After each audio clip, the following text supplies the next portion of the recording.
जळगावातील चोपड्यात bogus बियाण्याप्रकरणी कारवाई करण्यात आली आणि या कारवाईत 12,75,000चं बोगस कापसाचं बियाणं जप्त केलंय। कृषी विभागाच्या पथकानं तावसे बुद्रुकमधून शेतातील 17 बोगस बियाण्यांच्या गोण्या हस्तगत केल्या। यात तब्बल 850 पाकिटं आढळून आली आहेत। त्याची किंमत 12,75,000 रुपये।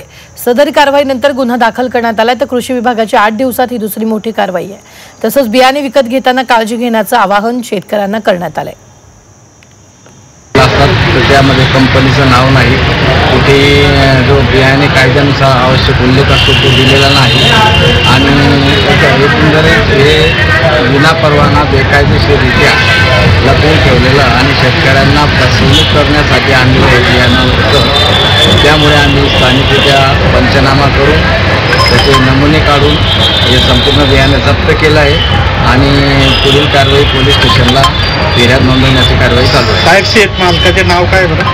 शेत मालकाचे नाव त्या ठिकाणी जीवनलाल चौधरी असे शेत मालकाचे नाव आहे। नाशिकमधील येवल्यात केंद्र सरकारनं निर्यात मूल्य रद्द करण्यासोबत भाव स्थिरीकरण निधी या योजनेअंतर्गत नाफेड मार्फत कांदा खरेदी करण्याची घोषणा केली। मात्र 15 दिवस उलटूनही अद्याप कांदा खरेदी सुरू केली नाहीये। त्यामुळे कांद्याच्या भावात घसरण सुरू आहे। तर कांद्याला प्रति क्विंटल सरासरी 700 ते 900 रुपये इतका भाव मिळतोय। नाफेडने केलेली कांदा खरेदीची घोषणा अद्याप कागदावरच असल्यानं शेतकऱ्यांनी संताप व्यक्त केला। या संदर्भात आढावा घेतला आमचे प्रतिनिधी सुदर्शन किल्लारे यांनी। नाफेडने कांदा खरेदीची घोषणा करून 15 दिवस उलटून सुद्धा अद्याप प्रत्यक्ष बाजार समितीमध्ये उतरून कांदा खरेदी सुरू केलेली नाही।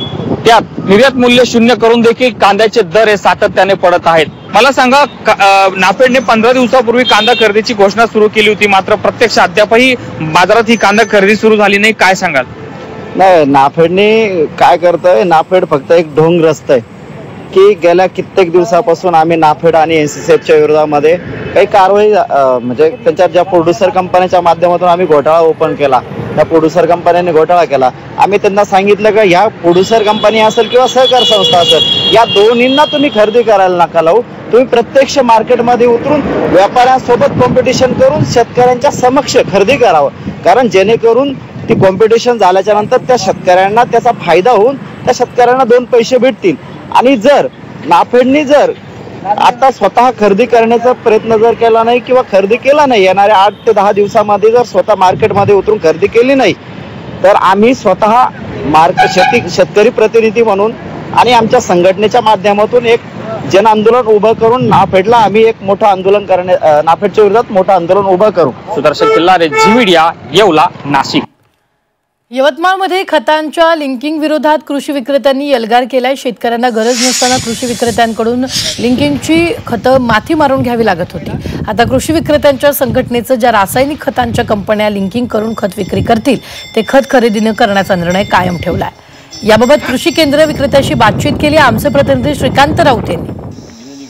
राज्यभरातील कृषी विक्रेत्यांना राज्यातील कंपन्यांकडून जो रासायनिक खतांचा पुरवठा होतो त्यामध्ये लिंकिंगची पद्धत बंद करावी, अन्यथा माल खरेदी करणार नाही अशी रोखठोक भूमिका ही कृषी विक्रेत्यांनी घेतलेली आहे। नेमकं कृषी विक्रेत्यांचं काय म्हणणं आहे ते आपण त्यांच्याकडून जाणून घ्या। आपल्यासोबत राज्याचे प्रदेश उपाध्यक्ष आहेत प्रदीप ओमनवार, आपण त्यांच्याकडे ही भूमिका जाणून घेऊया। परत एक ऑनलाईन मीटिंग घेतली आणि त्याच्यामध्ये असा एक निर्णय घेतला की ज्या खतासोबत लिंकिंग नाही असे खत आम्ही खरेदी करणार आहोत, पण कोणी लिंकिंग करणार असेल तर ते आमच्यापैकी कोणीही सदस्य त्याची खरेदी करणार नाही। हा आतापर्यंतचा निर्णय आणि हा लढा आमचा पुढे पण चालू राहणार आहे। कुठेही लिंकिंग करण्याचा प्रयत्न झाल्यास आम्ही परत त्याच्यावर आमचं युनियन मार्फत जे काही करता येईल पूर्ण ताकदीनिशी उभं राहू आणि ही लिंकिंग प्रणाली पूर्णपणे बंद करू। खतांची जी लिंकिंग होती याचा मोठा फटका शेतकऱ्यांना देखील दरवर्षी बसत असून ती ओरड होते आणि त्याचा रोष स्वाभाविकता कृषी विक्रेत्यांवरच येतो। तर हा संपूर्ण प्रकार कशा पद्धतीने घडतो आणि का बरं आपण ही भूमिका आता घेत आहे? नाही, खताचे जे मोठमोठ्या कंपन्या खत उत्पादक करणार आहेत ते त्यांना म्हणजे त्या खत जर पाहिजे असेल तर त्याच्यासोबत लिंकिंग जे शेतकऱ्याची जे मागणी नाही अशा वस्तू आमच्या माथी मारत होते। त्याच्यामुळे त्या नाईलाज असतो तो शेतकऱ्याला दिला जात होता।